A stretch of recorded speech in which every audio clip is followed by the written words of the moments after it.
Hello guys, Pilcrow here, and today we're going to be discussing something that I don't really think is being talked about as much as it should, and it's what the team arrangement is going to look like in Tpot 23, because there's no way we're going back to Phase 2 teams, and I highly doubt they'll keep the team dead and alive thing still going. So, what will the teams look like? The reason why I'm sure we will have teams is because on the promotion, it says after the challenge ends, the merge will start, which means that we have to have teams between Tpot 23 and 25. That's what we're going to be talking about today. Remember to like and subscribe, and let's start the video. So just for a quick clarification, I am going to be assuming that Book and Marker get eliminated, but honestly, for the team arrangement that I think is going to happen, you can honestly swap out Marker and Lai simultaneously. So yeah, imagine Marker and Lai as the same character in this situation. So in Tpot 23, it's been confirmed that we're not going to go into merge, and that we will still be having teams. But what will those teams look like? Well, in Tpot 23, we'll have 11 contestants left, and that's a prime number, which means that splitting the teams up equally is just not possible. So my first theory on how the teams will look like is what happens if we include Puffball into the mix? Okay, just hear me out.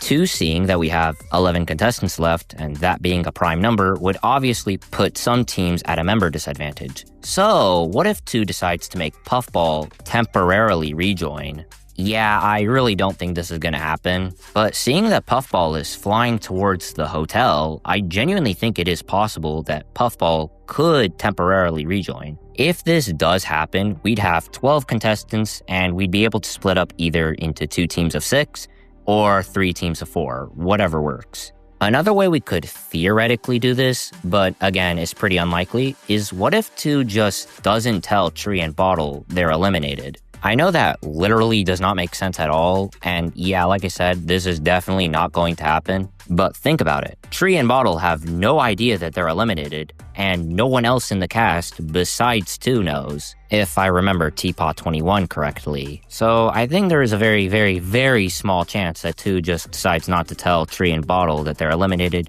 which would allow them to sort of still be in the competition. Like I said, I know this makes 0 sense and won't happen, but it's fun to at least consider. The last way they could add an extra contestant is via Fiery Jr. or Loser. But honestly, like I said, I doubt they do that. So let's go into team arrangements that are far more likely. Now, something that a lot of people in the comments have been saying is that we could just have a BFDIA style team picking, where everyone just picks what team they join, and they can kind of just have as many members as they want, or go solo if they want. However, I don't think this is likely for a few reasons. Well, I do think it is more likely than them adding an extra contestant, but I don't think they do this because that team selection style is special to BFDIA. It's one of the things that makes BFDIA unique. And 2 has always allowed the contestants to arrange the teams by themselves, but never just randomly. There were still rules, like in Tpot 1, you had to make 6 teams of 7, and in Tpot 12, 2 thought they made the teams by themselves. Now, I guess you can kind of argue that Tpot 21 kind of disproves this, but 2 was desperate, and there was like no one left alive, so 2 put everyone on the same team, which encouraged them to work together to open 2's door. So yeah, as I said, I don't think a BFDIA team selection style is very likely at all, because it's just unique to BFDIA. And putting it in Tpot wouldn't really make sense, especially since it's lasting for just 1 challenge. But now, I've just realized another issue. Every competing contestant isn't with the main Tpot cast. 3 of the contestants aren't. Black Hole is in one's dimension or contract room, Fanny is with the eliminated contestants, and Pencil is sent back in time. So, if you remove those 3, we only have 8 contestants that are with 2 and are still in Tpot. It's kind of wild to think how far we've came. But we can't just remove those 3. Even in Tpot 21, when some contestants weren't competing because they were dead or missing, they were still part of Team Dead. So, here's what I think is going to happen. With the 8 contestants that are still in Tpot and with 2 is going to tell them to form duos. And the remaining 3, Pencil, Black Hole, and Fanny, that aren't there, they'll form a trio and be a team on their own. They'll probably be like team missing or something like that. I don't really know. But with the 8 contestants that are still in Tpot and aren't missing, those being golf ball, tennis ball, winner, price tag, donut, grassy, pen, and lastly, Lai, or marker, depending on who gets eliminated, but like I said earlier, it's basically the same. How do I think the duos will be arranged? Well, it's pretty obvious. The first group is going to be golf ball and tennis ball. I don't really need to explain why. The next group is going to be pen and Lai. Again, I hopefully don't need to explain that. The third group is going to be winner and price tag. They've been getting closer in recent episodes, and with book gone, price tag has literally nobody else. And the last group will just be the 2 left over, those being Donut and Grassy.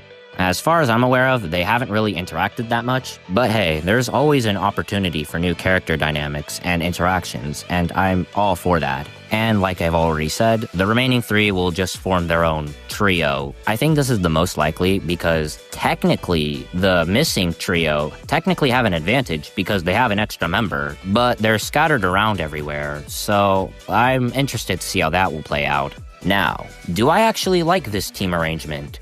No, we should have just merged. Why are they taking so long to merge? Like, honestly, I still think we should have merged in Tpot 19, to be honest. Like, there is no good reason to keep teams around at this point. They did the exact same thing in BFDIA, where they unnecessarily dragged out the teams forever and it just started to get boring. Now, I can maybe see an argument to keep teams in Tpot 19, but by Tpot 21, there was no good reason to keep teams. And the fact that we're gonna have teams up until Tpot 26 is actually crazy. Like, bro, do you wanna guess when we merged in BFDI? At the final 12. And by the way, BFDI only had 21 contestants, the 20 that started and David that debuted. Tpot has 45 contestants, and we're gonna be merging later than BFDI. I already said this, but I just genuinely don't understand why anyone would want teams at this point. They feel so pointless. Anyways, yeah, that was just my rant about me wanting the merge. But anyways, there is one more scenario of teams I could see forming in Tpot 23. We do the duos, and the trio of Pencil, Black Hole, and Fanny would remain the same, but 2 would just completely randomize them. This would allow for new interactions, which I think I like, but again, it all depends on the execution of the teams. If they're good, then I guess it would suck that we still didn't get a merge, and I'd prefer if we got a merge, but it wouldn't be terrible. But if the execution of the teams are terrible, then I'm just gonna be incredibly disappointed, I'm not gonna lie. Oh, and just before the video ends, I think the 3 last place duos, or trio, would go up for elimination. So around 6 or 7 characters would go up for elimination in total, which seems fair. Anyways, that's it for this video. What do you think the team arrangement will look like in Tpot 23? Let me know in the comments. Remember to like and subscribe, go watch my other videos, and have a good one.